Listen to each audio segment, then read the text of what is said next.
Boss Magno, ano nangyari? Sino yung dalawang yon? Kaso, tatanong-tanong, ay busal ka naman yung uso mo. Ikaw, bakit ganyan ang itsura mo? Mahaba akong storya, boss eh. Tsaka patawarin niyo na ho ako. Gusto ko lang naman kasi nung actual eh. Kaya lang, may sa demonyo yata yung garudang yun eh. Iyon. Pati ako, sasalisihan mo, bantay sa lakay ka. Mabuti pa siguro, nag-alaga ako ng aso eh.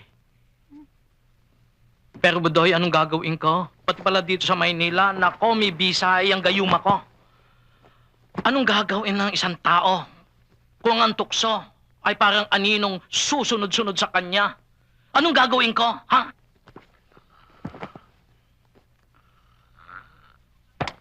Hoy, magnanakaw! Anong magnanakaw? Magnanakaw ka ng tulog! Siya, sige. Ituloy mo na yan. Madami tayong ilalako bukas. Maaga tayong pupulas.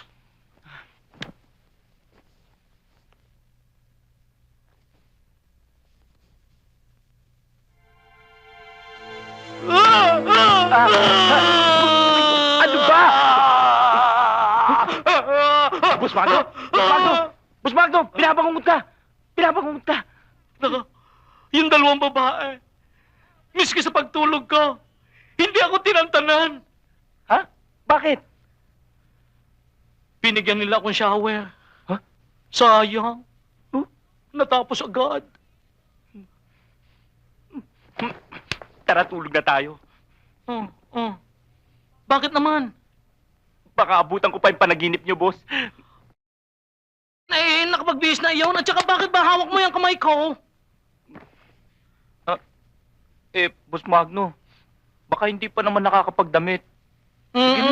Ikaw ang magdamit, magbihis ka na. Tayo may lakad pa. Siya, magbihis ka na, dali.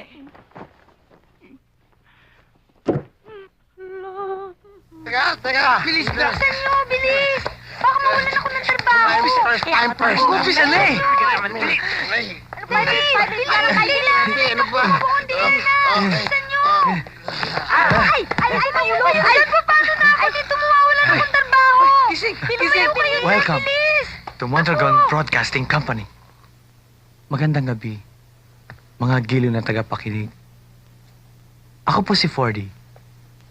At ang unang awiting iaali ko sa inyo ay aking inihahandog sa isang babaeng gumising ng aking natutulog at pigang damdamin. Ay! Boss! Yes? Tinatawag niyo raw ho ako?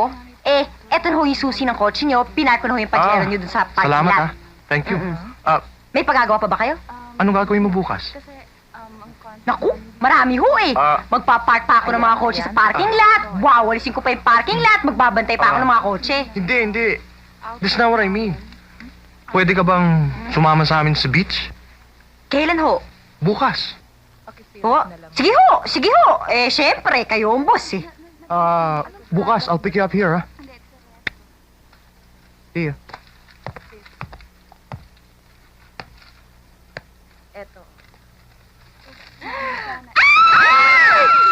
Ano ba yan? Nakakagulat naman ang pili ng babae ito.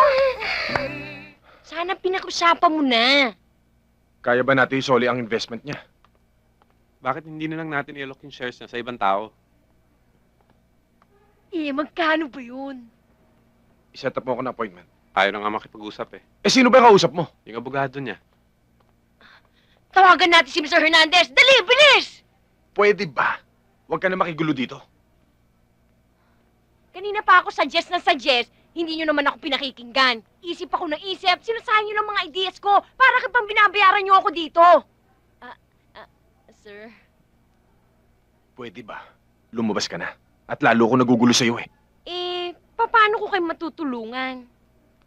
Excuse us, please. 1,000 level nga, hindi mo masagot ang pambansang bulaklak. That's really something. That's really something that hits my heart.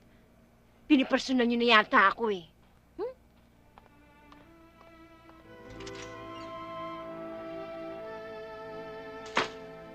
Kala mo kung sino naman silang matatalino. Yabang.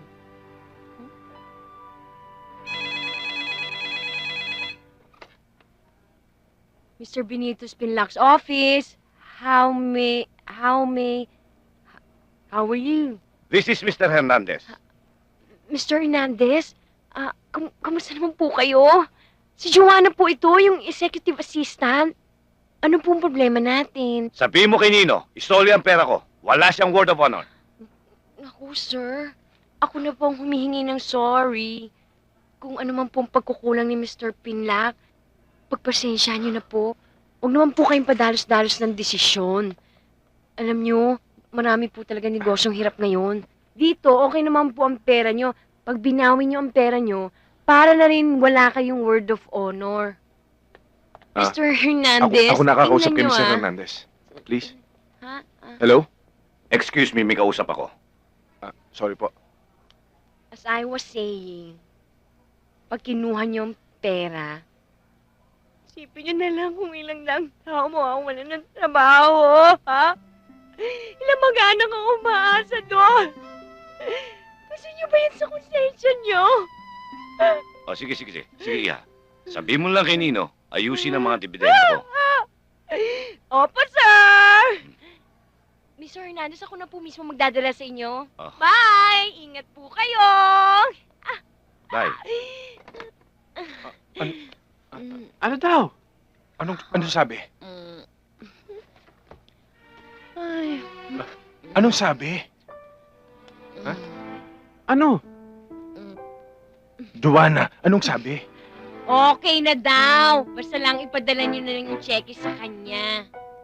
Ang ibig mong sabihin, hindi na siya maglalabas ng pera?